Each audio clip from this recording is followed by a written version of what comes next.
Como no tenemos en cuenta la inteligencia del proceso de desarrollo, estimulamos. O sea, ves a padres enseñando a sus hijos a andar. No hace falta. ¿Quién gana creando niños que son menos imaginativos? Dos escenarios. Llega un niño a su casa y entonces tiene una pantalla. Ya está. Tienes a alguien que está pasivamente recibiendo lo que le echen. Escenario 2. Llegan tus hijos del parque y no hay tele. Entonces, ¿qué van a hacer? Es decir, si el niño no se neutraliza, tiene la posibilidad de dar rienda suelta a su imaginación y al juego. Al principio es la tele o el iPad y luego serán los juegos y luego será la inteligencia artificial. Con 8 años viendo porno. Hoy hablamos de juego, de naturaleza y de cómo quizá estamos mutilando la imaginación de toda una generación. Nos centraremos con Isabel Fernández del Castillo, escritora, emprendedora y formadora en los primeros años de la infancia, cuando las criaturas están en un estado que podríamos llamar de ensoñación. Porque el bebé tiene que estar con la mamá. A ver, el bebé nace de la mamá. Si el bebé hasta los 8 meses no sabe que es alguien diferente de la madre. Y a partir de ese momento, una vez que ya sabe que la madre es un ser diferente, tiene que enfrentarse a la situación de que se va. Vamos al meollo. Psicológicamente, ¿la naturaleza tiene previsto eso? Claro, estamos hablando de cuidar el fundamento, de cuidar las raíces. Plantas una bellota y no ves salir una hoja a lo mejor hasta 2 años después. ¿Por qué? Porque está invirtiendo su energía en las raíces. Entonces, la primera infancia son las raíces, es el fundamento. ¿Sabes lo que estamos haciendo? Estamos ahorrando en cimientos. De verdad, invertir en lo que vale es prevenir un montón de cosas en el futuro, ¿no? ¿Notas que se te cae un poco el pelo? ¿Quieres marcar cintura o tonificar? Entonces te va a llamar la atención lo último de Vali. Son unos parches que se colocan sobre la piel y gracias a su tecnología de iontoforesis lanzan microimpulsos que abren los poros para que los compuestos activos penetren con mayor facilidad. Si te interesa saber más o quieres probarlos, te dejo el enlace en la descripción.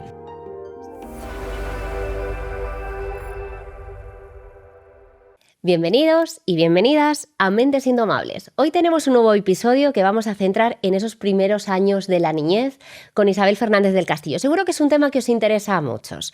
Y si estáis escuchando y viendo esta entrevista a través de nuestro canal de YouTube, os voy a pedir una cosa. Y es que le deis al botón de suscribirse, porque nos ayuda muchísimo, nos permite poder crecer y, por supuesto, que podamos seguir alimentando este podcast y trayendo invitados pues tan interesantes como puede ser Isabel, a la que le doy la bienvenida.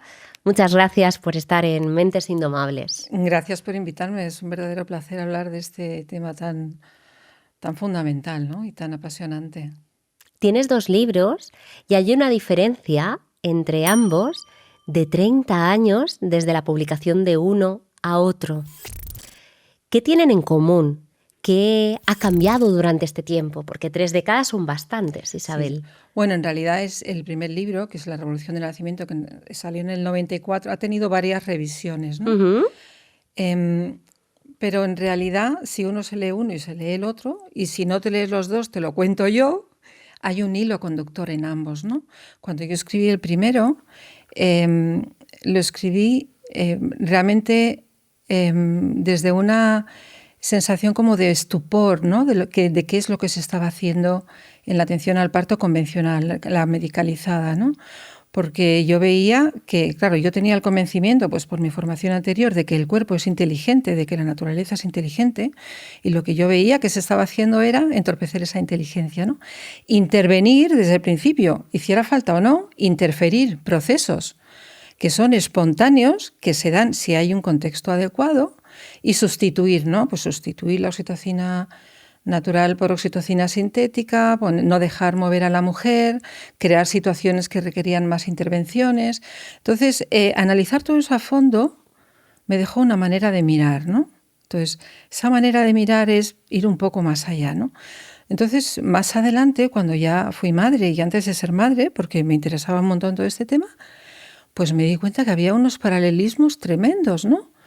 Porque cuando, claro, en la atención al parto pues hay una interferencia de la tecnología y se neutralizan los procesos naturales para sustituirlos por otros, y muchas veces lo que estamos haciendo con la infancia pues es muy parecido, ¿no? Uh-huh. Es decir, tú decías, hablabas de una verdad que incomoda, ¿no? Que es que los niños vienen con su programa. Al contrario, deberíamos decir, ¡qué maravilla! O sea, todos los niños, aunque no hagas nada, van a aprender a andar. Necesitan un entorno adecuado, necesitan, bueno, no estorbar esos procesos, pero sí el acompañamiento, ¿no? El vínculo, ¿no? El vínculo afectivo. Entonces, cuando hay un contexto adecuado, ese programa se pone en marcha de una manera espontánea. Entonces tú puedes no enseñar a los niños a andar, que van a andar. No puedes no enseñarles a hablar, pero van a hablar. Todo si les hablas, ¿no? Entonces, pues sí, era un poco lo mismo. Y luego la tecnología. Igual que en la atención al parto, el uso inadecuado de la tecnología. O sea, no es que la tecnología sea mala, es que está empleada de una manera adecuada o no. O sea, o es adecuado o no es adecuado utilizarla. Y en el fondo, en lo que está pasando con la infancia es un poco lo mismo, ¿no? Que es que la tecnología está interfiriendo un montón de experiencias y de procesos espontáneos, ¿no?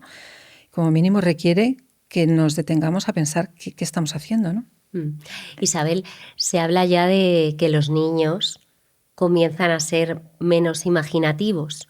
Si vienen con su programa y ellos vienen como lisos, ¿no? En blanco, para poder tener toda su potencialidad y toda su creatividad, ¿qué se está haciendo o qué consecuencias podemos tener al estar, bueno, criando o educando a niños para que sean educados, responsables? Cuéntame. A ver, es que son cosas distintas. Empezamos por la imaginación, ¿vale? Claro. Que es una cualidad humana directamente ligada con la creatividad, ¿no? Con el ir más allá de lo evidente, ¿no? De aquello que estoy tocando, ¿no? O sea, nos permite trascender, ¿no? Trascender, digamos, lo que se puede ver, ¿no?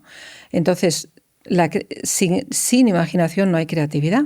Todo lo que existe ha sido previamente imaginado, ¿no? Entonces, la humanidad siempre ha tenido, de una manera natural y espontánea, la oportunidad de desarrollar esa imaginación, sobre todo escuchando historias. Escuchando historias y jugando, porque vale que esta leche que se me ha cortado de la cabra en el año catapún la voy a convertir en un queso, aunque todavía no sé ni lo que es queso, eso es un juego, ¿no? Todo eso es juego, es imaginación, ¿no? Entonces, igual, porque eso es una cosa que yo dije, pues es que es exactamente lo mismo, ¿no? Igual que cuando metemos oxitocina de fuera, el cuerpo deja de producir oxitocina en el parto.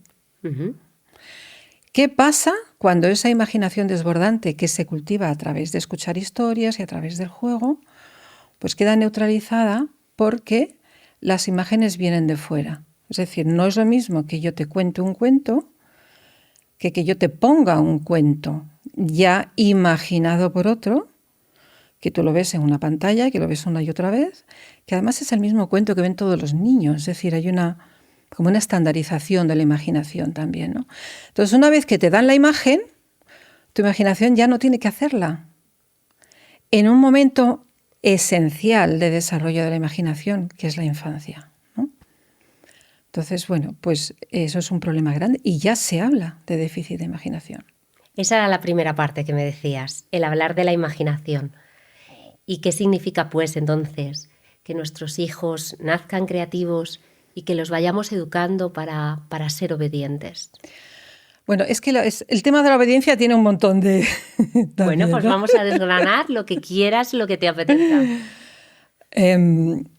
A ver, ¿tú tienes hijos? Sí, tengo 2 y la tercera que viene en camino. ¿Tienes Tienen 4 y hijos? 2 años, así que leyendo tu último libro, que aquí lo tengo, La niñez como estado de conciencia, la verdad que obviamente como madre he podido aprender mucho, darme cuenta de que hay cosas claro. que una se pregunta, ¿lo estoy haciendo correctamente? Sí, bueno, pero eso no? es normal, ¿eh? Y es más, asume que no vas a hacerlo 100% bien porque... Totalmente, claro.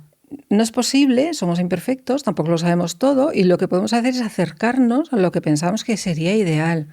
Entonces, una de las cosas que nos suceden es que como no tenemos en cuenta realmente la inteligencia del proceso de desarrollo, pues estimulamos, igual que en el parto. El parto medicalizado se estimula desde el principio. ¿Por qué? ¿No? Entonces, con los niños muchas veces tratamos, o sea, por una parte, pues a veces no creamos ese entorno idóneo para que ellos se muevan, exploren, imiten, jueguen. Entonces, como no confiamos tanto en ese programa interno que está tan bien pensado, nos pensamos que tenemos que estimular y que enseñar desde el principio cosas que no se tienen que enseñar. O sea, ves a padres enseñando a sus hijos a andar. No hace falta. Es que no hace falta. Es que ellos ven a gente andando y vienen con el programa para imitar, para hacer una serie de procesos que van uno detrás de otro y al final se ponen de pie y caminan, ¿no? ¿Esto significa, Isabel, por ejemplo, que los papás podrían hacerse algo tan sencillo como decir: ¿has visto a algún ser humano que con 2 piernas en buen estado no haya caminado o no camine nunca? Pues como sí, o como sí hablan, tu hijo o tu hija caminará y hablará, lo hará antes o después, pero lo va a conseguir. Pero lo va a hacer. Hombre, lo que pasa es que si tú le dejas libertad de movimiento, si lo tienes todo el día en una silla, digamos en un medio como muy estructurado que no lo deja moverse, va a tardar más. ¿Entiendes? E incluso puede que haya movimientos que no acabe de hacer del todo y al final tenga problemas pues de integración sensorial o de reflejos retenidos porque no ha podido hacer toda la secuencia, ¿no?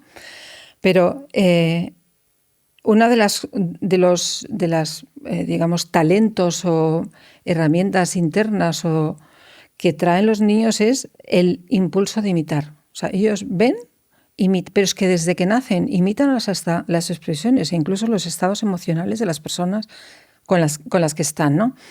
Entonces, ellos necesitan imitar, pero claro, para poder imitar tiene que haber cosas imitables, tienen que suceder cosas a su alrededor y tienen que poder hacer. Si tú lo habrás visto, te pones a tender la ropa y viene tu hijo detrás que quiere tender la ropa contigo. Claro. Entonces, ellos necesitan, no tienes que decirle luego con 12 años, ayúdame a tender la ropa, sino dejar que en ese momento en que tender la ropa es un placer, es un reto y un placer, permitirle que lo haga. Y entonces, incorporándose a la vida física, el día a día, o sea, lo que sucede en el día a día, ellos van desarrollando cantidad de inteligencias internas, ¿no? Y cantidad de recursos y de aprendizajes que son implícitos. Porque es decir, ellos no dicen, voy a aprender a tender la ropa, no, o voy a aprender a hablar, no, te imitan, balbucean, van haciendo palabras, te imitan tendiendo la ropa o haciendo lo que sea, y como resultado aprenden desarrollando además, o sea, esa es la forma en que se desarrolla el cerebro. Entonces ellos no aprenden porque alguien les diga te voy a enseñar sino porque tienen la necesidad de incorporarse a lo que ellos están viendo y por el camino aprenden de toda esa experiencia. Lo mismo ocurriría, entiendo, a la hora de hablar. Si uno le habla al niño, otra cosa es que el habla que la vea en una pantalla. Claro, obviamente se retrasará el habla del niño. Y también esa necesidad que tengan, por ejemplo, cuando son un poco más mayores, de leer. Porque claro, a veces tengo la sensación, mis niños es verdad que todavía son pequeños, tienen 4 y 2 años, pero bueno, pues ya se empieza a hablar de que al niño le tienen que gustar las letras, ir unirlas, ir generando los fonemas, ¿no? Porque tiene que pasar a una educación primaria y que tiene que saber leer. ¿Esto cuánto de bueno, cuánto de negativo tiene? A ver, es que has tratado un montón de temas y me quería quedar en el primero y luego seguir con el otro. Pero bueno, el primero ya se me olvidó. Así que... Sí, bueno, pues eso, que al final para hablar aprenderán a hablar sin en pantallas. Claro, pero es que si tú entra en Google ahora y pon retrasos en la adquisición del habla y verás un montón de entradas, porque está habiendo mucho problema en retrasos de la adquisición del habla. ¿Por qué? Bueno, hay una parte que es pues cuando hubo las mascarillas, que había hasta en las escuelas, pero claro, una parte de aprender a hablar es la interacción, es ver el movimiento de los labios. Entonces la comunicación no es solamente las palabras, es todo. O sea, cuando hablamos estamos comunicando con el rostro de mil maneras, ¿no? Y luego el tema de las pantallas, claro. O sea, ahí no hay interacción. O sea, en el habla está muy implicada la interacción personal, Entonces, claro, con una pantalla no interactúas igual. No hablas, nadie te habla y no hablas. Entonces, claro, eso es un contexto inapropiado, no es lo que está previsto por la naturaleza y entonces puede resultar en retrasos del habla, ¿no? Entonces, la segunda parte me estabas hablando... La parte de la lectura. Que, bueno, pues que, por ejemplo, comentaban, mi hijo mayor de 4 años, todavía a priori es temprano, pero bueno, como que ya se habla que tiene que ir formándose poco a poco para que cuando pase desde una educación infantil a una educación primaria, tiene que saber leer. Me pregunto, ¿cómo de exigente es esto, no es esto? Y si todos los niños están preparados, por ejemplo, para aprender a leer en un determinado momento. Pues mira, en el mundo hay como 2 tendencias, ¿no? En las escuelas infantiles 3 a 6. Hay como 2 líneas. Una línea que es hasta los 7 años, no es el momento de aprender a leer, sino que es el momento de experimentar, de jugar, de imaginar, de crear con las manos, de contacto con la naturaleza, de expresión artística. Eso es todos los países del norte de Europa. Y luego están los países del sur de Europa y Estados Unidos, que es desde los 4 años aprender las letras, los números y tal. Entonces, cuando tú analizas cuál es, digamos, el nivel que adquieren los escolares de los países del norte de Europa y los países del sur de Europa, pues te das cuenta que los resultados son acordes a lo que dicen realmente, a lo que la pedagogía enseña. Y es que los primeros 7 años los niños no están maduros todavía. Puede haber alguno que sí, ¿vale? Pero todavía no es el momento, porque es el momento de desarrollar otras cosas. Los primeros 7 años, sobre todo, madura el hemisferio derecho, que es precisamente el hemisferio que entiende, o sea, el hemisferio que está ligado a la imaginación, que es también el que entiende las metáforas, es el que desarrolla, el que está ligado a la intuición. Es decir, hay toda una serie de cosas que maduran en esos primeros 7 años. Y es fundamental que eso suceda en orden. Luego ya cuando madura el hemisferio izquierdo, que es el analítico, racional, etcétera, pues tiene que hacerlo sobre esa base que se ha desarrollado en los primeros 7 años, ¿no? Entonces, en los primeros 7 años, primeramente madura la mente analógica, ¿vale? Por eso adoran los cuentos, porque los cuentos, sobre todo los tradicionales, están escritos en una clave analógica y simbólica. Y por eso esos primeros años todo el juego es simbólico. ¿Vale qué? ¿Vale que esto es, yo qué sé, pues si fuera un bloque de madera, vale que esto es un camión y mañana es yo qué sé, pues un hipopótamo, me da igual. Es decir, ese ejercicio de simbolizar y de crear símbolos y de jugar simbólicamente es lo que tiene que suceder en esos años, ¿no? Y luego, y no es que sea malo, es que viene después.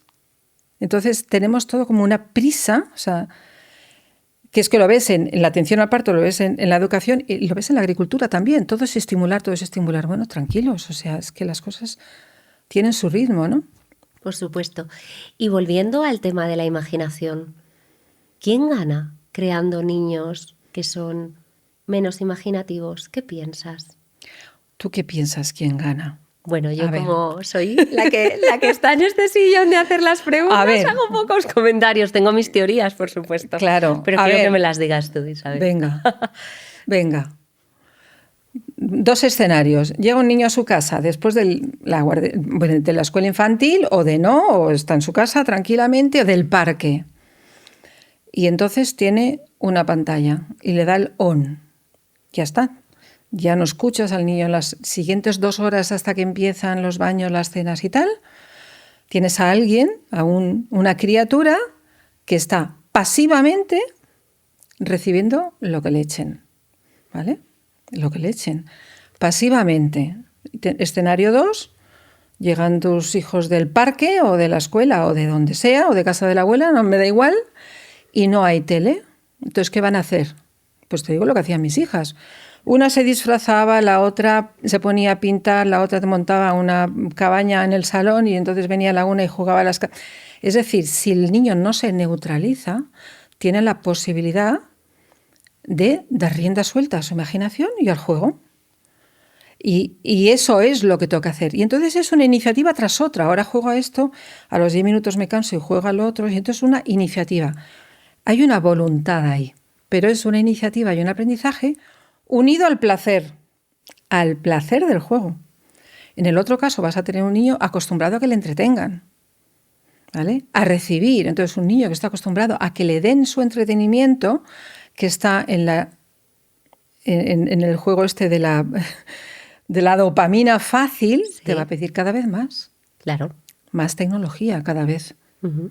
Entonces, al principio es la tele o el iPad y luego serán los juegos y luego será la inteligencia artificial.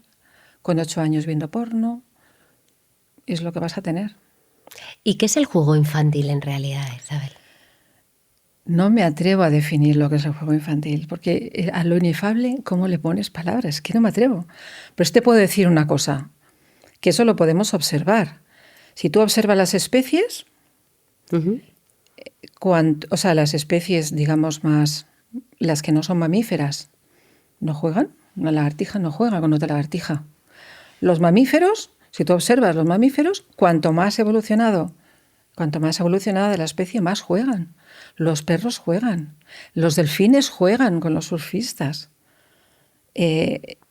Los cachorros de león juegan. Es decir, cuanto más evolucionada la especie, como más inteligencias tienen que desarrollar, más juegan. Porque el juego es el cauce de desarrollo de la inteligencia. Eso es una definición que sí te haría. El juego es una expresión de inteligencia, pero inteligencia a lo grande, ¿no? Entonces, bueno, pues eso, si lo trasladamos a la especie humana, Ujú. que no solamente tiene que aprender como los leoncitos a cazar, sino que puede hacer muchísimas más cosas, pues entonces podemos imaginar qué importante es el juego y qué sofisticado es el juego, porque el juego tiene relación con todo lo que luego el ser humano puede desarrollar, ¿no? Y luego hay otra cosa, y es que el juego acompaña al desarrollo. Entonces, en los primeros años, el juego es más de exploración. El juego primeramente es físico, o sea, es de explorar, es de conseguir hitos, es de ahora me doy la vuelta, ahora juego con no sé qué, es más físico. Luego eso va evolucionando hacia un juego más simbólico. Y luego va evolucionando, o sea, hasta hace una generación o dos, hacia un tipo de juego que ha desaparecido completamente, que son los juegos tradicionales. ¿A qué te refieres con juegos tradicionales? A ver, Isabel? yo he jugado a la comba, al balón prisionero, a la goma, a los boliches, a las chapas, al escondite y a todo lo que se puede jugar. Soy de una edad en la que todavía esa transmisión existía. Ujú. Yo recuerdo en el patio del colegio y en cualquier sitio donde yo fuera, jugábamos a todo. ¿A qué se juega hoy? Vete a un parque infantil donde los niños juegan. ¿A qué se juega? A lo que hay. A fútbol. Sí, normalmente, no es por ser sexista, los nenes están jugando más a fútbol y bueno, las niñas, dependiendo de la edad, cuando son un poquito más mayorcitas, y perdone quien me escuche si considera que soy sexista, no es para nada, las nenas suelen estar sentadas en un banquito y están hablando, a lo mejor más entre ellas. Veo que hay menos juego. Y antes era docente de la ESO, que ya estamos hablando de una etapa mayor, y pasaba esto. Los chicos sí tenían un ejercicio físico en el recreo y las niñas, la verdad es que en general no jugaban, estaban sentadas y se contaban sus cosas. Vale. Pero esto hace 2 generaciones no era así. Jugaban todos juntos y jugaban a una variedad enorme de juegos. Que entonces, esos juegos primeramente eran producto de la cultura, pero de la cultura popular, y se transmitía horizontalmente. Entonces, ¿cuál es el valor de esos juegos? Aparte de la riqueza, que no solamente da patadas a un balón, que está muy bien el fútbol. El problema del fútbol es que es lo único. Entonces, cuidado, no critico el fútbol, critico el monocultivo, ¿vale? Bueno, más que critico, constato, ¿no? Que me parece una pena, ¿no? Porque esos juegos tradicionales no solamente eran variadísimos, sino que eran un momento de interacción entre niños y niñas de muy variadas edades, ¿no? Y además no había una autoridad, porque a los niños que hacen deporte hay un monitor que dice lo que hay que hacer y que enseña. Esos juegos no. Esos juegos, la autoridad era el grupo. Y si tú jugabas al escondite, pero no respetabas las reglas del juego, el propio grupo te decía, oye, perdona, si no puedes jugar, ¿quieres jugar? Tienes que pasar por el aro. Entonces era una escuela de socialización valiosísima. Y a mí, claro, yo veo la desaparición y digo, ¿qué se están perdiendo, no? ¿Qué se están perdiendo nuestros niños y nuestros jóvenes, nuestros adolescentes? Y nosotros, porque hace 2 siglos jugábamos también los adultos, que hay cuadros. Goya tiene el de la gallinita ciega, por ejemplo. Bueno, ¿qué nos estamos perdiendo como sociedad cuando esos juegos que responden a una necesidad, ¿no?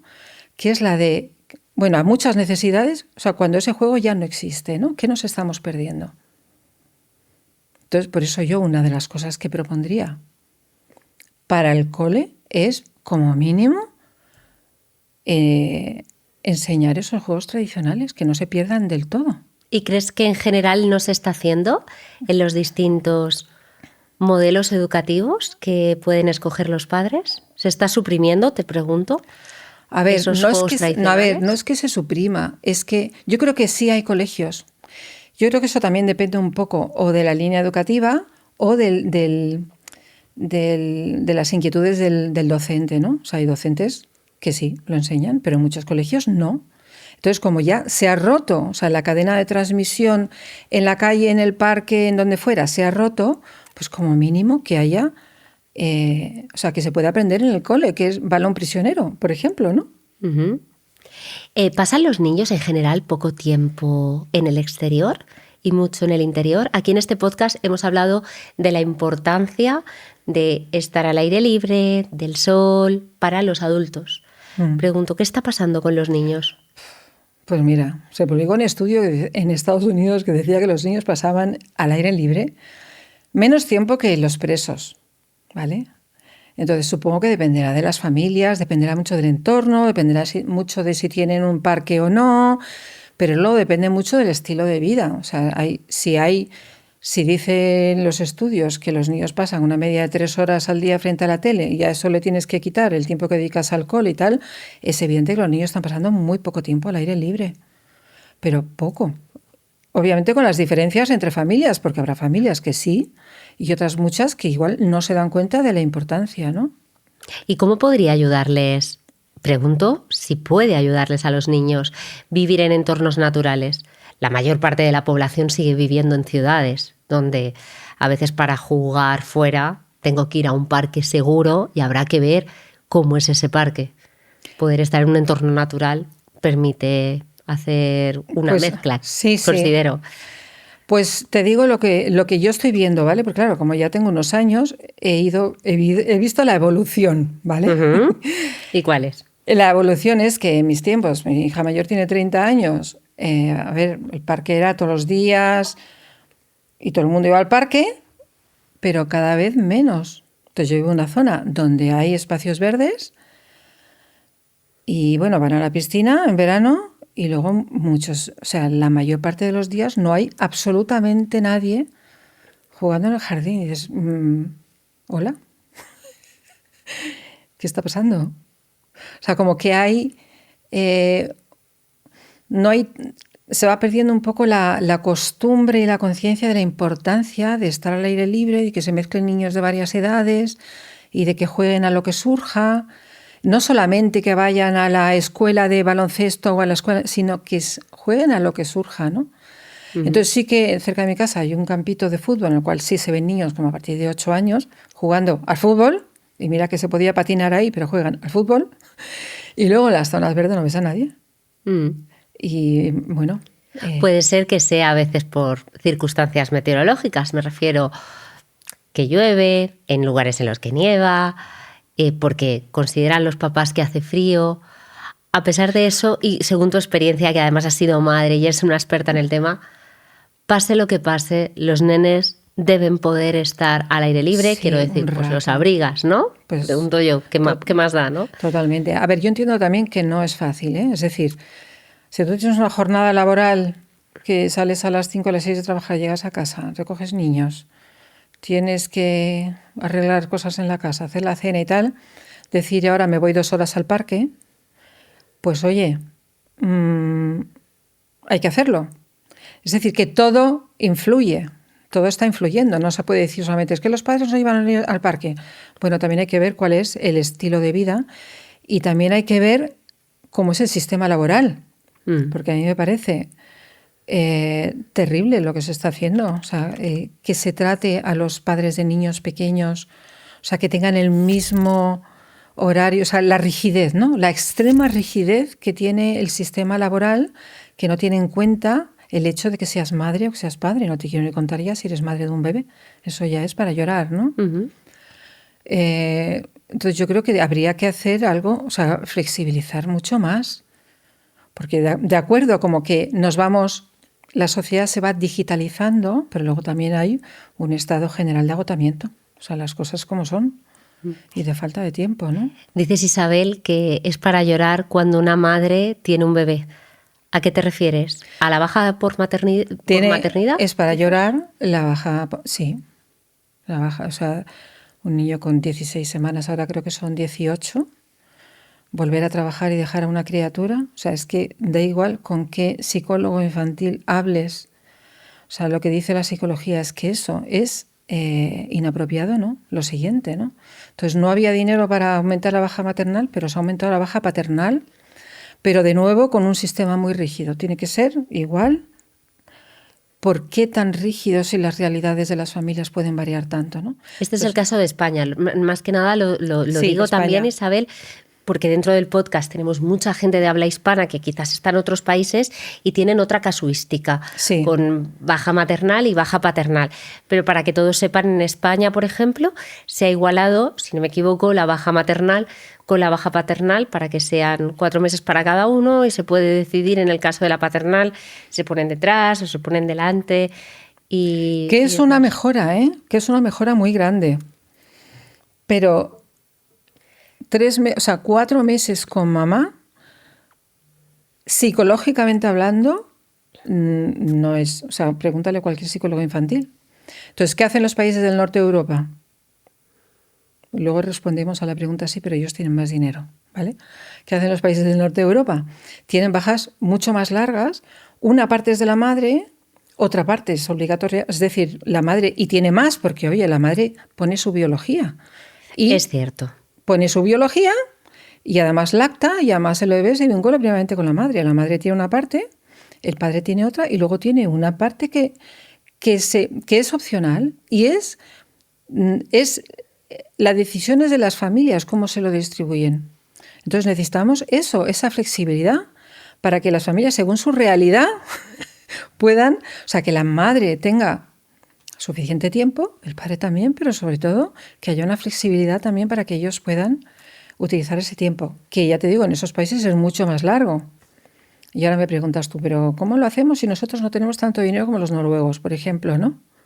Bueno, podría ser. La pregunta no la había pensado, pero ya que la haces, claro, seguro tienes la respuesta. No, a ver, te puedo decir lo que yo pienso, ¿vale? Dinero hay, dinero se recauda. Oh, eso por supuesto. Dinero se recauda, luego está la administración. ¿Y cómo se administra? Pues se administra de acuerdo con unas prioridades y unas escalas de valores.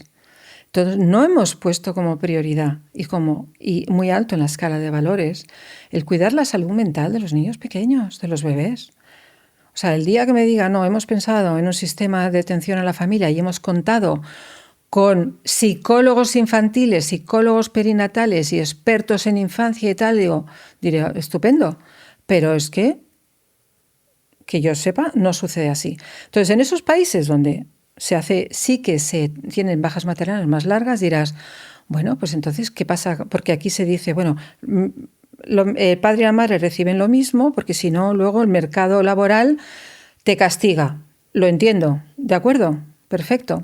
Es un problema del sistema, Isabel. Eso ¿Qué pasa porque una mujer esté 4, 5, 6 meses apartada del mundo laboral? Incluso yo ahora estoy embarazada de más de 6 meses y una misma se hace ese planteamiento. Claro. ¿Embarazada? Digo, 4, ese es el tema. Entonces, en esos países no se puede decir que las mujeres descarrilan su carrera porque paren 4 años o 5, porque Tenemos 2 hijos, es que más de 4 o 5 años no paras. ¿Podemos decir que en Suecia, en Finlandia y en todos esos países las mujeres no participan en la vida pública? ¿Que no hay mujeres políticas, que no hay mujeres profesionales, que no hay mujeres...? No podemos decirlo. Lo que pasa es que el sistema está organizado de tal manera que entiende las necesidades específicas de la primera infancia, entiende que los bebés tienen, y los niños pequeños tienen necesidades a las cuales no pueden renunciar sin pagar un precio, y entonces todo se organiza para que eso se pueda hacer. Entonces el tema es que en países como este, pues no hay esa conciencia, no hay esos valores, no hay esas prioridades, y entonces pues me parece que es para llorar. Porque el bebé tiene que estar con la mamá. A ver, el bebé nace de la mamá. Y entonces, al principio, el vínculo es con la madre. Si el bebé hasta los 8 meses no sabe que es alguien diferente de la madre. No lo sabe. Y a partir de ese momento, una vez que ya sabe que la madre es un ser diferente, tiene que enfrentarse a la situación de que se va. O sea, es que es un proceso. Entonces, los bebés necesitan un tiempo de madurar. Es que es un tiempo de maduración. Y no lo estamos teniendo en cuenta. Entonces, claro, sí, bueno, lo llevas a la escuela infantil o lo dejas con alguien y tal, pero psicológicamente es lo que la naturaleza tiene previsto. Esa es la pregunta. No es ideológicamente o qué es lo que conviene al mundo laboral. No. Vamos al meollo. Psicológicamente, ¿la naturaleza tiene previsto eso? Porque entonces nos damos cuenta de que no estamos teniendo en cuenta, en la ecuación de la igualdad hemos dejado un elemento sin tener en cuenta. Porque ahora tengo esta pregunta, que casi me la has respondido, pero te la voy a hacer, y es un tema polémico. Las escuelas infantiles o guarderías, que hay gente que se molesta con este nombre, ¿son necesarias? A ver, las escuelas infantiles son necesarias, claro. Bueno, a ver, escuelas infantiles 0 a 3, que no es lo mismo 0 que 2,5, ¿vale? Son necesarias dentro de este esquema, o sea, forman parte de este planteamiento, ¿vale? Entonces, yo hace unos años hice un artículo sobre las madres de día, entonces pregunté a una amiga austriaca, digo, ¿cómo se hace allí? Y me quedé, vamos, no existen, o sea, decía, no, entran en preescolar, o sea, lo que es educación, con 5 años, digo, ¿cómo? ¿Y antes de eso qué hacen? Bueno, pues, para empezar, bajas permisos de maternidad, para no llamarlo maternal ni paternal, sí, largos, y luego pueden estar con una madre de día, que es una madre que acoge en su casa un máximo de 3-4 niños que están en un entorno hogareño, y el Estado les paga. ¿Vale? El Estado, es decir, el Estado se hace cargo, porque en España hay madres de días, pero el Estado no se hace cargo. Entonces, fórmulas hay. Lo que pasa es que necesitaríamos repensarlo todo. Entonces, no es lo mismo llevar a tu bebé o a tu niño con 2 años y medio, con 2 años, 4 horas por la mañana, que dejar 9 horas a tu bebé con 3 meses y medio, con 4 meses en la escuela infantil. O sea, hay una diferencia. Bueno, ahora ya se queda con el papá, ¿vale? Son los 8 meses. Pero bueno, con el papá sí lo coge los 4 meses seguidos. Y sé que hay muchas mamás y muchos papás a los que se les rompe el corazón, pero no tienen otra alternativa, porque el sistema está montado para que Totalmente. El papá esté trabajando, la mamá necesita también trabajar, por supuesto, pagar impuestos unos y otros, y así enriquecer al sistema. Así mantener el sistema. O sea, lo que tú decías antes, es decir, una carrera profesional, ¿qué puede durar? Empiezas a trabajar con 20 y pico, te jubilas con 60 y pico, 40 años. 40 años de carrera. Ya llamarlo carrera es como toda... Es la definición del paradigma, ¿no? Tienes que ir corriendo. Es como cuando te vas de viaje en un coche y has pasado 7 camiones y 20 coches, pero luego necesitas ir al baño y quieres parar una gasolinera y dices, ¿cómo voy a parar si ya les he adelantado? Y te rompe y dices, bueno, pues tengo que parar y ya está, ¿vale? Pero es un poco como eso, ¿no? Como la carrera, ¿por qué? ¿Por qué? ¿No? Es todo como estimular, es como conseguir hitos, como todo muy deprisa, ¿no? Llegas al parto y entonces te ponen la situación. ¿Por qué? vamos a dejar que las cosas tengan su ritmo. Entonces, ¿por qué lo que tú decías?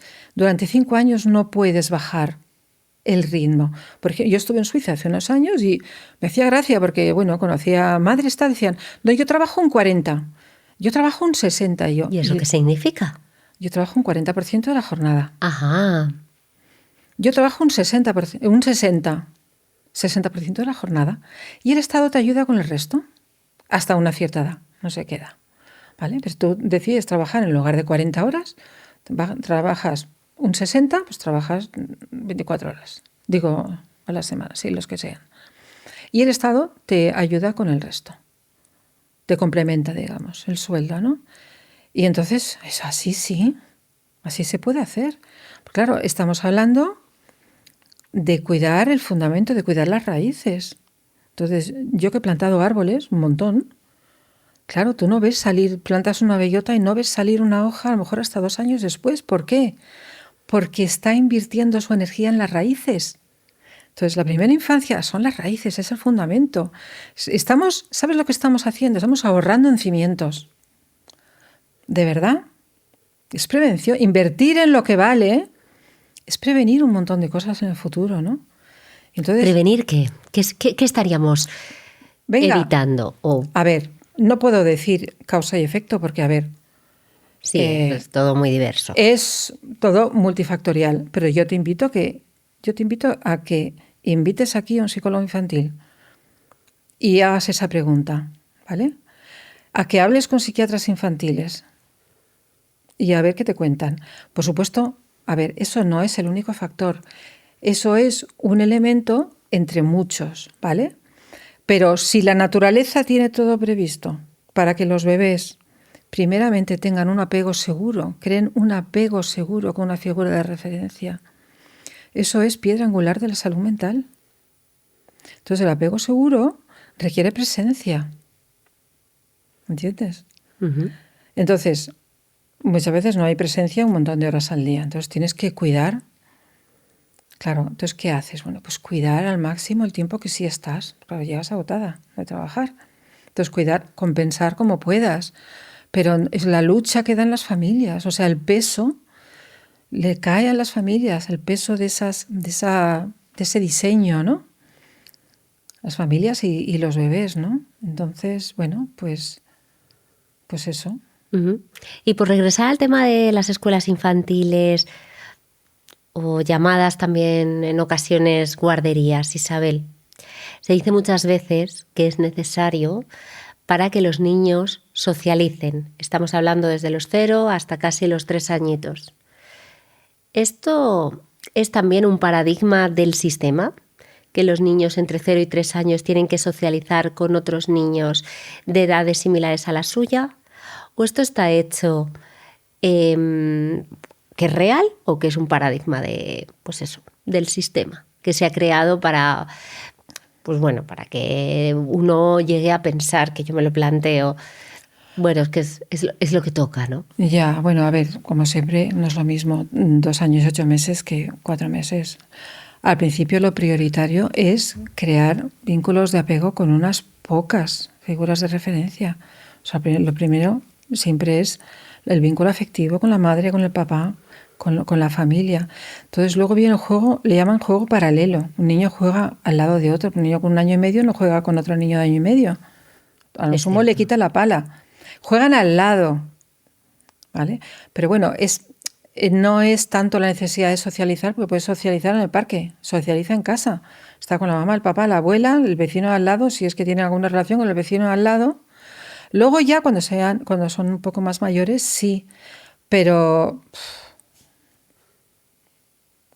Y hay otra cuestión también que suele afectar al tema de las escuelas infantiles, y es que el primer año que pues un niño tenga la edad que tenga, y sobre todo si su sistema inmunológico aún no está desarrollado, tiene menos de 2 años, empiezan a ponerse mucho malitos y enfermos, y es algo bastante habitual. Entonces la frase muy corriente, al menos que conocemos en España o Andorra, es: estate tranquila o estate tranquilo que se está inmunizando. Yo me pregunto, ¿esto es así en la naturaleza? A ver, una cosa es no que... es así. A ver, una cosa es que vaya cogiendo cosas y el sistema inmunitario tenga que... Y otra cosa es hacerlo por ese motivo. Claro que nos decimos un montón de razones, ¿no? O sea, hay que pensar que, aparte que el sistema inmunitario del bebé es inmaduro, claro, nace inmaduro, pero cuando uno entiende lo que hace la lactancia materna, realmente es como el sistema inmunitario de apoyo. O sea, es que cuando el bebé mama, a través de los poros del pezón, todos los microbios que puede absorber el bebé pasan a la madre crea los anticuerpos y los pasa a través de la leche. Entonces, sabiendo esto, la prioridad debería ser ¿qué podemos hacer para favorecer que las madres puedan dar lactancia materna? Que para empezar, la OMS recomienda mínimo 6 meses en exclusiva. Para estar en exclusiva, tienes que estar con el bebé y luego mantenerlo, digamos, mientras se va introduciendo la alimentación, ¿no? Entonces, bueno, pues sí, a ver, vas al cole y coges de todo y haces lo que puedes. Y ya está, pero a ver, como motivo para ir tampoco, ¿no? Sobre el tema de la lactancia materna, pues bueno, también es un tema bastante polémico. Cada vez que sale sobre la mesa este asunto, pues hay mujeres que se sienten atacadas, sin ánimo, por supuesto, de atacar a nadie. Cada persona puede decidir qué quiere hacer, si una lactancia materna o una lactancia artificial. Aunque los efectos científicos están sobre la mesa. ¿Qué les dirías a aquellas mamás que a priori, sin tener quizás un problema de lactancia, me refiero, o sea, o tengo una infección o la leche verdaderamente no está alimentando a la criatura como considera, que desde el embarazo ya tienen claro que no van a dar el pecho? Pues mira, a ver, yo no soy experta, ¿vale? O sea, yo no soy experta en lactancia, ni soy matrona. Pero una parte de la lactancia es la maravilla de la leche y otra parte de la lactancia es la relación, es la interacción. Yo lo que recomendaría es buscar o sea, hay un artículo maravilloso que se llama Dar el biberón como si fuera el pecho, que abunda en eso, o sea, en la importancia de dar el pecho con presencia, con contacto piel con piel. Es decir, que sea realmente un encuentro amoroso que nutra el vínculo. Y entonces esa parte que es la de la interacción, la del contacto piel con piel, sí que se da. Entonces yo recomendaría que buscaran ese artículo. Dar el biberón como si fuera el pecho. Es cierto, hay veces, recuerdo con mis niños que a los dos les di lactancia materna, pero hay una gran diferencia entre darle una lactancia o un biberón y que tú tengas prisa como mamá por la razón que sea, cómo lo colocas, el tiempo que empleas y demás, a cuando te tomas tu tiempo, tu relajación y haces, pues eso, una acción cotidiana como podría ser dar un biberón o dar un vasito de agua y estar. Totalmente. Y tener esa presencia. Totalmente. No sé muy bien explicarla, pero se percibe. Incluso dentro de ti, ¿no? ¿Qué prisas hay? Totalmente. O cuáles no. Es que también puedes dar lactancia y estar mirando el móvil y estar a por uvas. O sea, estar completamente desconectada. De hecho, ese es uno de los temas, la desconexión. Porque claro, hablamos de la tecnología en los niños, pues que la tecnología en los padres, en los adultos, y eso que ya nos ha pillado mayores, ¿no? Como muchas veces la prisa por terminar y la dispersión nos hace que no estemos presentes. Entonces, las comidas, por ejemplo, ¿no? Que es una ocasión. ¿Por qué todas las celebraciones siempre se hacen alrededor de una mesa? Pues porque cuando comemos segregamos oxitocina. Y entonces cuando tienes a alguien enfrente, incluso las comidas de negocios, o sea, los negocios se cierran. ¿Por qué? Porque comes, segregas oxitocina, que es la hormona del amor, y entonces ya te cae mejor el de enfrente. Y es una hormona que te ayuda a crear vínculos. Entonces esa presencia, pero en todo, cuando le cambias, cuando le llevas, mantener esa conexión es algo tan importante. Y yo a veces veo cosas, claro, a mí la crianza de mis hijas pues me pilló cuando todavía no había móviles, pues, con lo cual pues no tuve que luchar contra eso, ¿no? Pero yo a veces veo cosas que me rompen el corazón, o sea, es que me lo rompen. Papá con niño de 3 años que va al parque, papá saca el móvil, el niño se lo podría llevar a alguien y no se enteró. O sea, esa desconexión, esa interferencia constante. Entonces yo creo que necesitamos, todos, porque yo creo que nos afecta a todos los adultos, pero si tienes niños pequeños, es terrible ver a niños pequeños por la calle, en un restaurante, en un parque, en una tienda, con un adulto o dos, absolutamente solos. Nadie que les mire. Y lo peor es que los niños lo han asumido. Ya ni les tiran de la manga para decir, mira esto, mamá. ¿Y qué estamos haciendo, no? O sea, es una de las reflexiones importantes que tenemos que hacer, ¿no? Cómo la tecnología se ha interpuesto en las relaciones, pero cuando se trata de los niños, que ellos sienten que existen cuando son mirados, pues creo que es terrible. Yo creo que muchos niños están creciendo extremadamente solos. Y no se dan ni cuenta los propios papás, porque hemos normalizado determinadas situaciones. Está normalizado. Entonces, yo creo que eso sí que de verdad que merece una reflexión, pero muy a fondo, ¿no? O sea, estamos con los niños fuera móvil. O sea, tiene que haber momentos en que no hay móvil. Una cosa es dar un recado de llego a las 7:30 en lugar de a las 7, y otra cosa es coger y empezar a hacer scroll, porque eso yo lo veo, y desconectarte completamente. Claro. Isabel, habitualmente los niños suelen tener muchos juguetes. Dependerá de cada casa, por supuesto. ¿Cómo se puede diferenciar entre ese juguete que a lo mejor ayuda al niño y otro juguete que, sin embargo, está interfiriendo?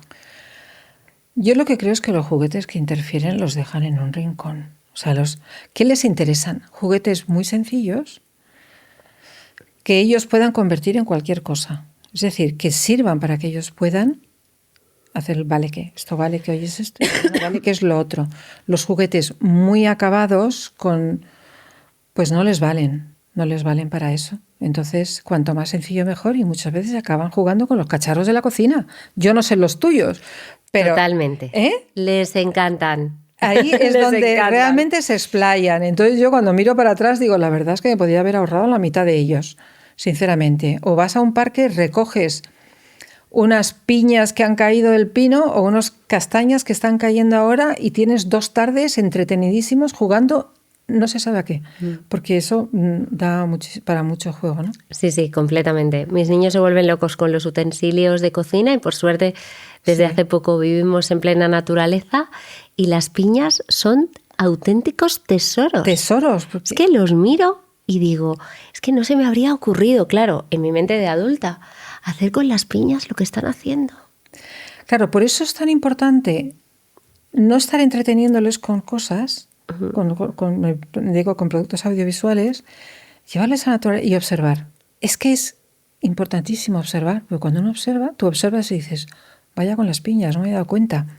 ¿Entiendes? Entonces, vas viendo, observando, no solamente observando puedes conectar, eso de lo que estábamos hablando antes, ¿no? Puedes crear, puedes tener esa conexión emocional, sino que les conoces. Y entonces te das cuenta qué es lo que les gusta, qué es lo que pueden necesitar. Entonces, cuando ellos tienen la oportunidad de explayarse de esa manera, ellos pueden crear un impacto en el mundo. Y es un aprendizaje, además, que es automotivado. No es porque todo tiene un aprendizaje implícito, pero ellos juegan porque se divierten, por placer. Pero tiene todo implícito un aprendizaje que se llevan puestos, un aprendizaje y un desarrollo cerebral increíble. O sea, no es lo mismo estar en la naturaleza utilizando las manos que estar sentado mirando una pantalla. No tiene nada que ver, ¿no? Claro. Dices varias veces en tu libro que la experiencia antes de la ciencia. ¿A qué te refieres exactamente? Pues exactamente eso.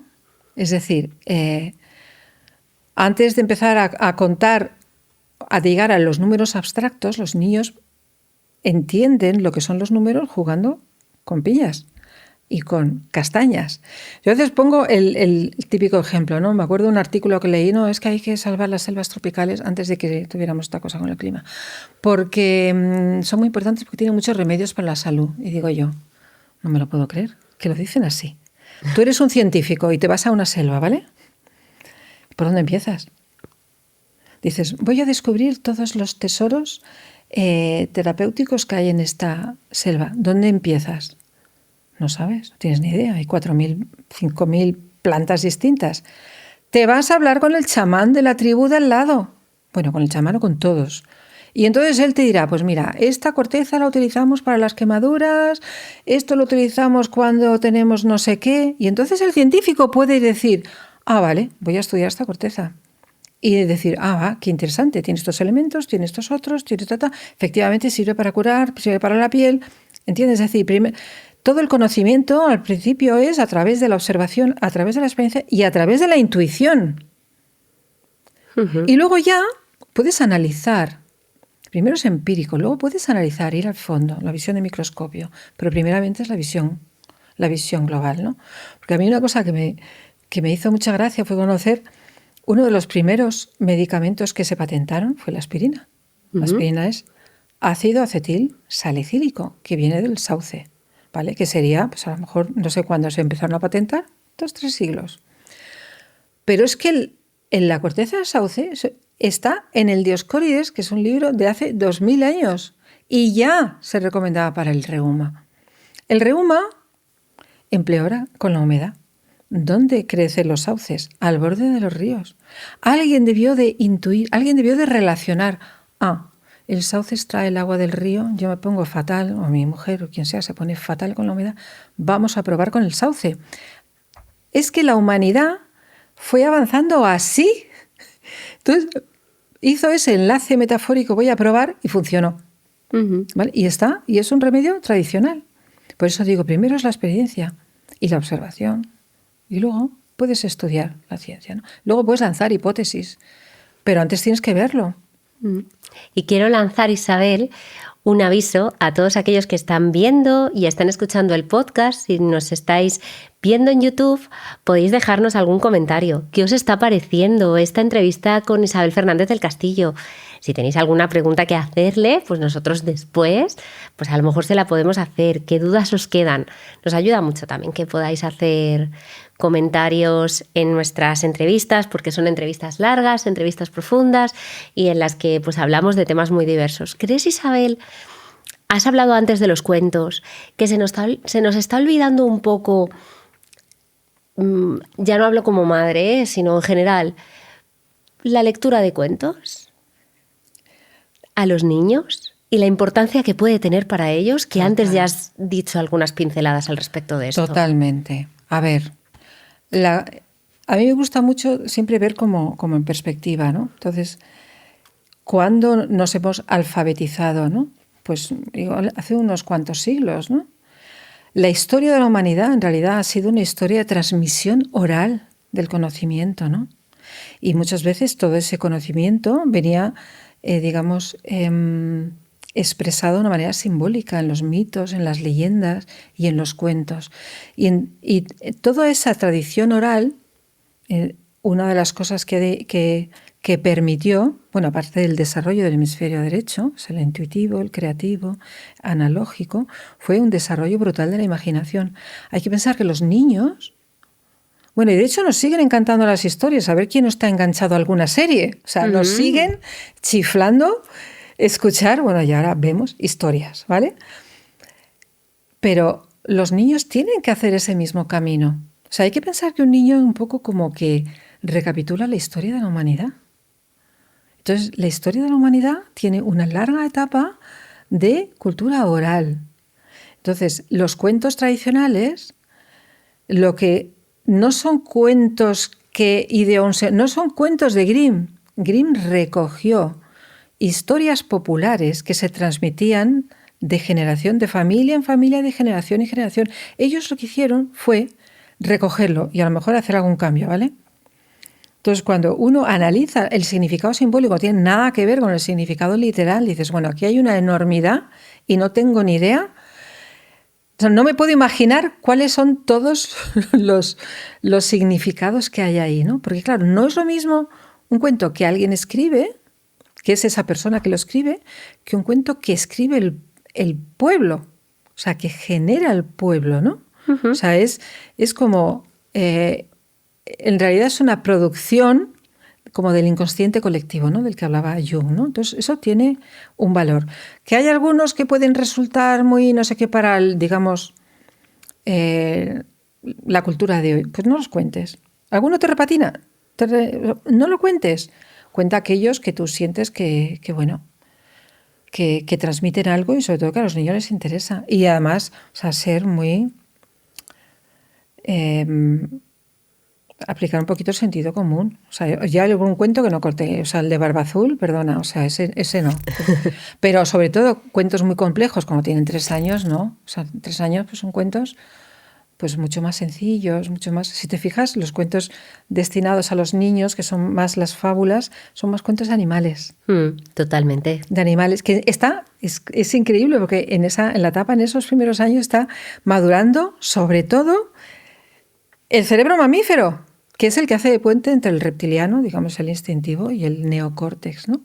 Y entonces, como nada es casual, pues los cuentos de animales se concentran en esas etapas, ¿no? Y entonces, pues, hay tesoros ahí, hay que contarles. Por lo menos yo puedo hablar de mi experiencia. A mi hijo de 4 años le vuelven loco todos los animales. No solamente verlos en la naturaleza, los que puede ver por el entorno quizás en el que vivimos, sino en general. O sea, dibujar animales, hablarles de animales. Cuéntame otra vez este cuento, que es el animal. Pregunta muchísimo. ¿Y qué come este animal?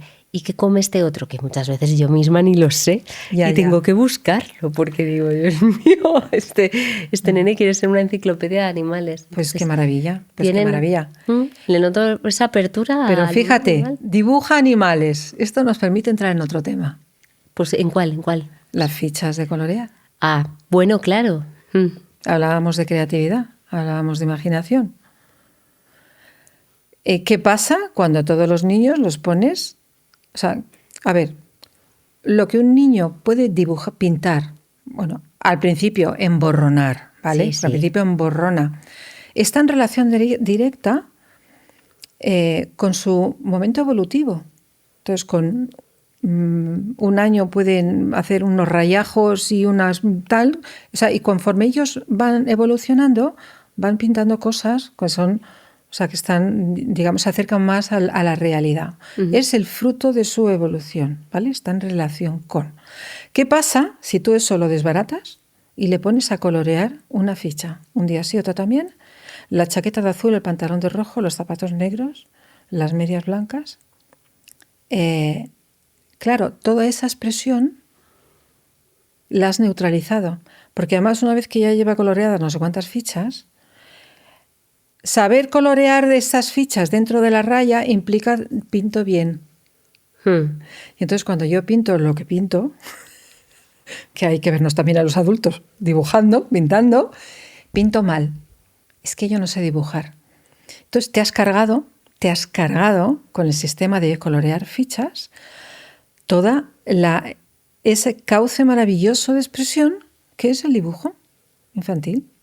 Porque ellos mismos, o sea, ya no es que nosotros juzguemos, te ha salido mal el caballo, no, es que ellos lo juzgan como, no sé dibujar, me ha salido mal. ¿Por qué? Porque no se parece al del otro con esas rayas negras, gordas, para que no te salgas de ahí.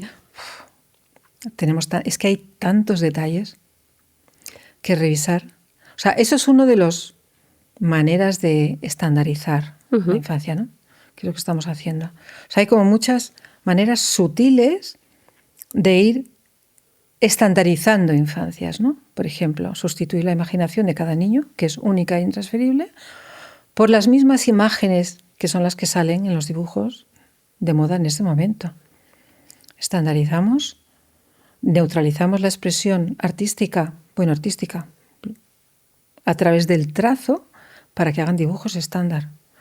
Los ponemos enseguida a aprender con el teclado cuando la letra, la caligrafía propia, es única en el mundo. Nadie tiene una caligrafía igual a otra, es una especie de arte, pero un arte en el cual se expresa tu inconsciente, se expresa tu manera de ser, tú ahí reflejas un montón de cosas, es único, intransferible, y sin embargo, sabiendo además que, o sea, desde un punto de vista neurológico es muchísimo más interesante la escritura a mano, cada vez más van directos al teclado, ¿no?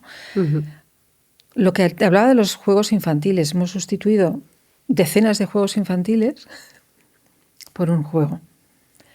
Entonces, hay que entender que estamos haciendo un tipo de crianza en el cual estamos estandarizando a la infancia. Que es tan fácil como ir hacia atrás e ir desmontando todo eso. Que escriban a mano, o sea, teclados en la escuela, sabiendo ya que hay estudios científicos que demuestran que cuando se escribimos a mano hacemos un trabajo a nivel cerebral increíble y entendemos mejor y aprendemos mejor y se queda mejor, conectamos mejor cuando escribimos a mano que cuando escribimos a máquina, y cuando están en un momento de ese desarrollo les ponemos a aprender teclados en primaria. ¿Qué estamos haciendo? Entonces, ¿qué opinas, Isabel, sobre esta nueva tendencia que empiezo a verla, a vislumbrar sobre las escuelas online? Es decir, que los niños, en lugar de ir a un colegio presencial, puedan ir a un colegio online y luego pues tengan su titulación. Ha hecho primero, ha hecho segundo. Mira. Empieza a ser como una semilla, no está demasiado extendido, pero yo ya he empezado a verlos. Mira, yo creo, la gente que yo conozco que hace cosas online y los países donde eso está muy implantado es gente que hace homeschooling.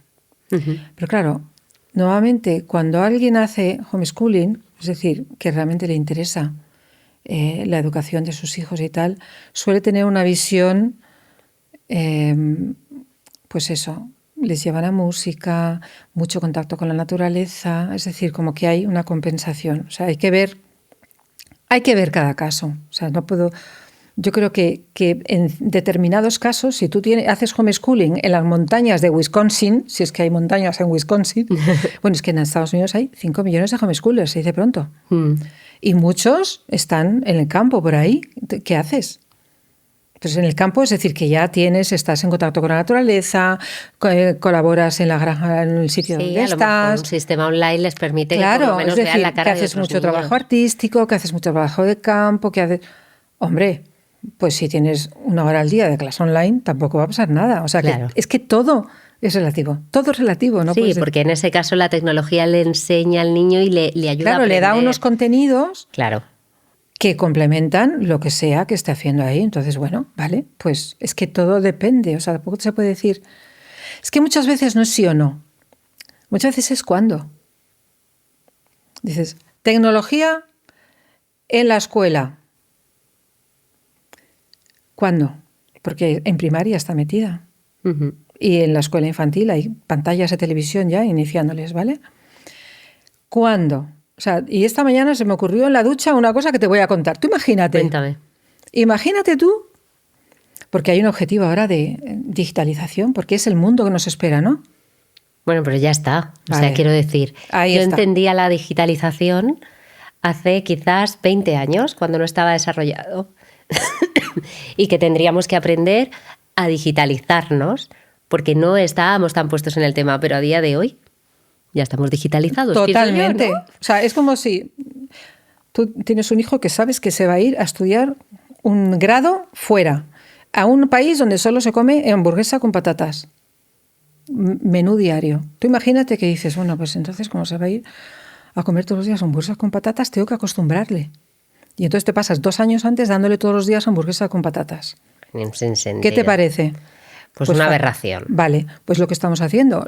¿Qué es lo que harías? Bueno, ya que se va a ir a un país donde se come sobre todo hamburguesas con patatas, le voy a dar garbanzos, le voy a dar todo tipo de verduras, o sea, una cocina pues que sea nutritiva, muchas ensaladas, arroces de todo tipo, con la gastronomía que tenemos en España, que es maravillosa. Uh-huh. De manera, no solo que esté mejor nutrido, sino que tenga una referencia de lo que es una buena alimentación, que esté rica, o sea, que sea sana y además que esté rica, que es lo que tenemos en España.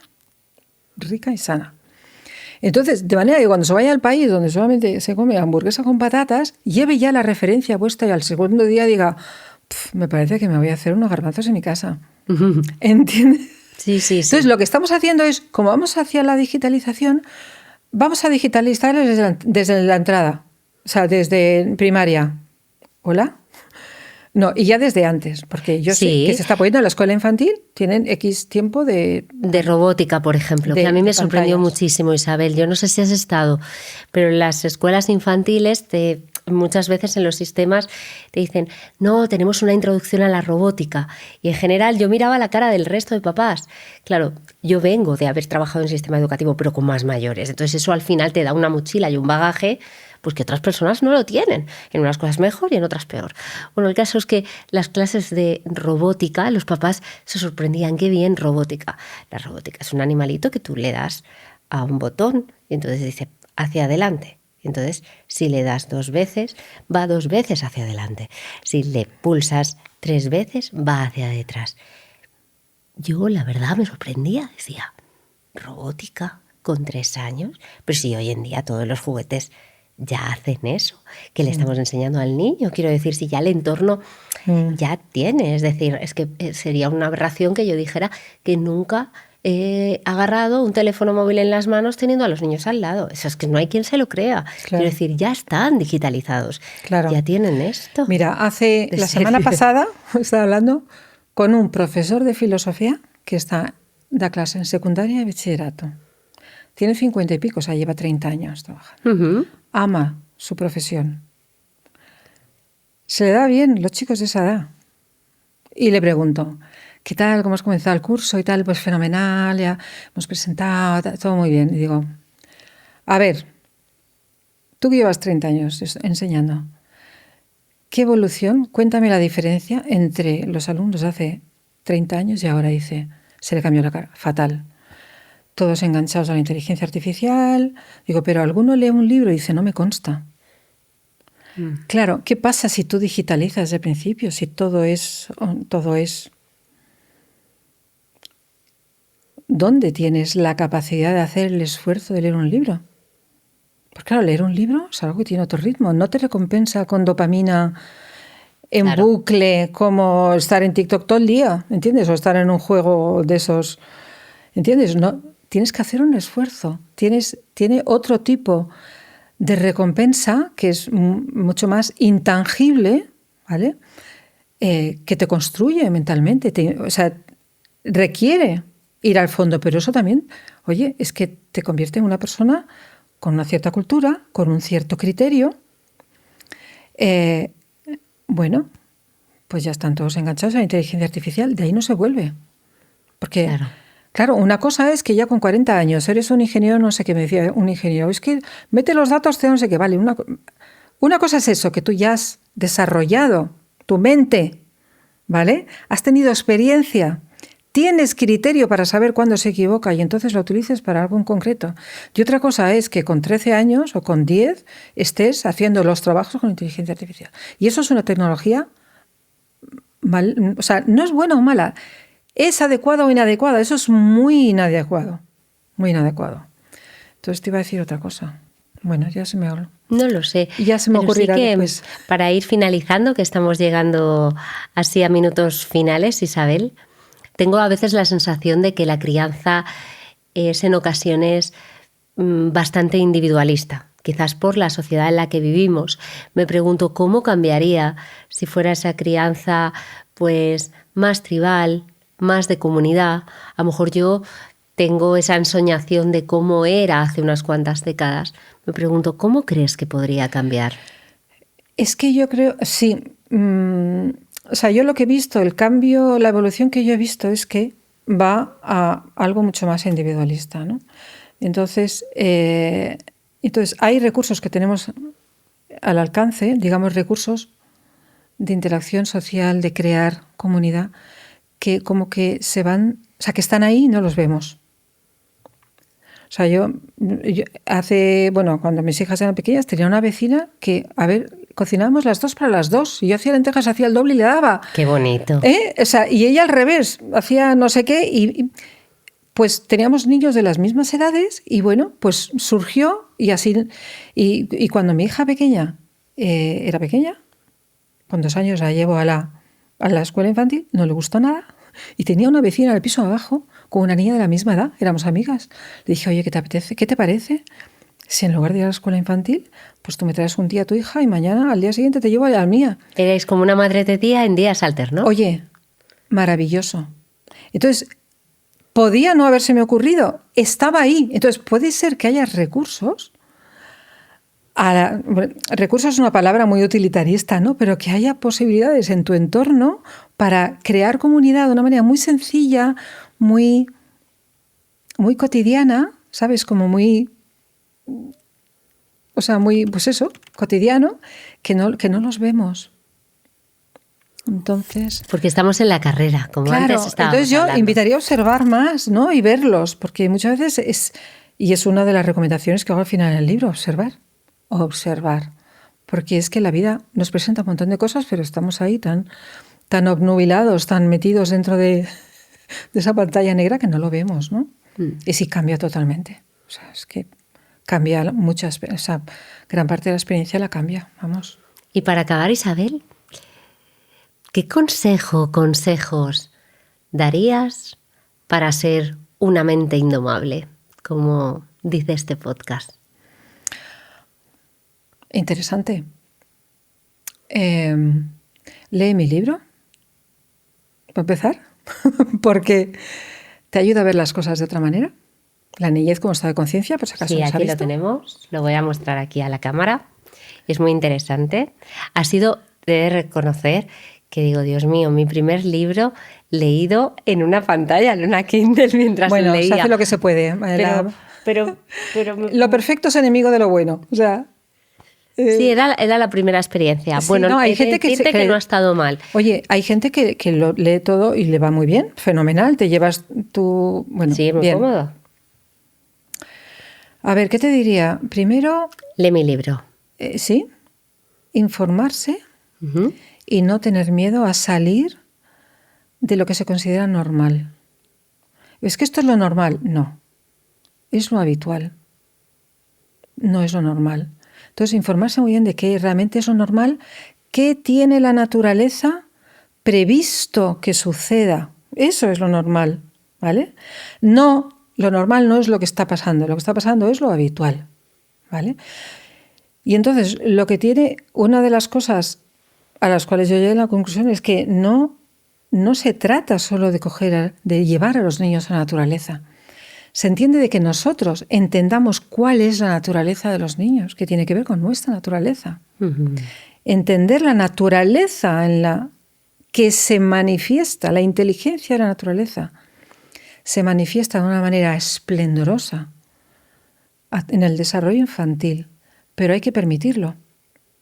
Entonces hay una parte nuestra de vincular, otra parte de contener, de dirigir, oye, hay límites que poner, pero otra parte es dejar que suceda. Hay una frase que dijo, ya no me acuerdo quién, que me encanta, es hacer que suceda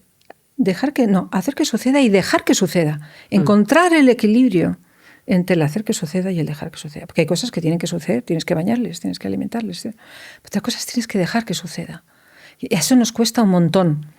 Estamos siempre ahí empujando. Relájate, relajémonos. A ver qué quiere la vida que suceda, ¿no? ¿Qué quiere la naturaleza? Pues Isabel, ha sido un auténtico placer tenerte aquí. El placer es mío. Espero que haya mucha gente que compre tu libro, lea tu libro, pero sobre todo que observe y que se dé cuenta de que a veces pues no es necesario ni un desarrollo de una app ni nada de nada, sino como dice Isabel, observarnos, nuestra propia naturaleza, la naturaleza de los niños y dejarles ser. Aprenderán seguro a leer, a hablar, a caminar y todos esos temas que... Y nosotros aprender, porque nosotros aprendemos en el camino. Muchísimo. Yo siempre lo digo. Es una gran experiencia ser mamá y ser papá. Cada uno decide lo que quiere, pero yo siempre animo a... pues muchísimas gracias. Ha sido un placer, de verdad, ¿eh? Gracias. Un beso fuerte y que nos dejen comentarios.